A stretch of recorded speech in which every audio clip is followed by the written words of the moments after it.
Your pathetic rebellion ends here. What's happening, my friends? Welcome back to a little more Battlefront gameplay. A little more action, a little more blast action, in fact. Here, this time, we're taking it to the Dune Sea Exchange on the planet Tatooine, and the weapons showcased here today in this round.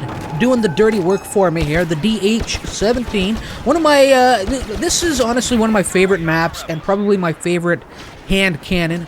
I like this hand cannon, this hand blaster, for the simple fact that it's a little bit more balanced. You know, you have to work a little bit harder for some of your kills, although it will get the job done pretty quickly. Now, don't get me wrong here, you know. It can put down groups of guys, clusters of guys, as they come sweeping in on you. It can put them down quite quickly. It gets the job done. But compared to a couple of the other hand blasters in the game, it is more well balanced. You know, it's a little bit weaker. A beautiful little play there, as you saw. No, it didn't end too well for me when I came off the top of the freight ship. But going up there with my bounty hunter perk, giving me, the gods handed me an imploder, and I put it to good use up there. Yes, I did. A fiery imploder. I put it to good use atop the cargo vessel. So there were 3 up there. I got a pair of them off of it and did my job. I died as I came down, mostly because I was targeting the wrong man. You know, that one man I shot dead down at the down in the desert was he was just running for safety. You know, he's like, oh, that's the mighty herds. I must flee. I must flee.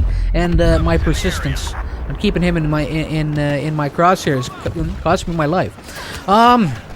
So yeah, the DH-17, I really dig in this blaster. You know, you see the DL-44s. You will see a lot of the DL-44 gameplay against me as the videos roll out, because to be perfectly honest, it's terribly overused. It is a terribly overpowered hand cannon, and it is terribly overused by too many people in this game. And it will, you know, I wouldn't say it will be the death of the game, but it you know what, when everybody's just using the DL-44 and doing kind of the big sweeping jetpack runs with the bowcaster, it kills the gameplay. It makes it not so enjoyable anymore. You know, I don't know. That's just me, but you do see a lot of those kits have seem to spring up, and a lot of people abuse it and seem to use it every round. But you know, I try and suck it up. I do. I try and take it like a big boy. It doesn't always. I'm not always successful at that task, however, you know. It does get a little frustrating. Dealing with just, you know, 3/4 of the enemy team all using the DL-44 bowcaster combo, and you know, half of your team doing it as well, you know. It's just a little bit too much. Now, granted, there isn't a huge arsenal of weapons in the game, so I can understand why people would, and it's fun. I have to imagine it's probably pretty fun sweeping through the air with the bowcaster, raining down some death, but it does get a little bit, it's just a little overpowered at this point. Anyway, let's take a look at some of the action. You know, this is a pretty decent setup right here. You know, if we had if my team had held their ground on this side of the cargo vessel, and if I hadn't abandoned the little, I don't know, the little party ship back there, or whatever the hell it is, the little transport ship, and abandoned my position atop it with that blaster, with that turret, we may have really just been able to lock the area down, you know, and just to bring death to any who wander into the area. So a decent little setup there, a good use of the blaster turret. You know, I was lugging that sucker around for a little bit too long. That's one of the downsides of this map, I find, is especially because I have been using the bounty hunter trait, most recently.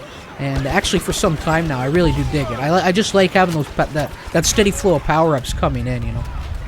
But with this map in particular, because it's such a fast-paced map where there's danger lurking around every corner, you know, you don't have a lot of time to set up a blaster turret. And what happens is I get stuck with it, lugging it around, and basically whenever I do that, whenever I don't take the time to drop it, you know, because I want to try and get some use of it. I don't just want to drop it somewhere and leave it, you know.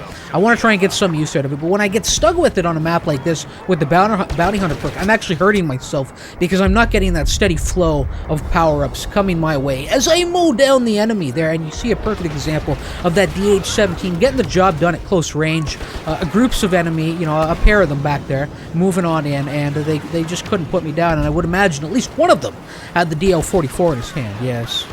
Anyway, we're about wrapped here. The victory does come in, a pretty solid round. Appreciate y'all stopping in for this one. I think we'll just make it a single shot today, but before too long, let's work on getting another video up here within a couple of days, some more Battlefront action, and some more Star Citizen in time, and I am working on a new Let's Play for the channel, so more news about that in time, I'm sure. Appreciate you stopping in. Hope you had a good time. Hope to see you next time. Until then, remember why it hurts.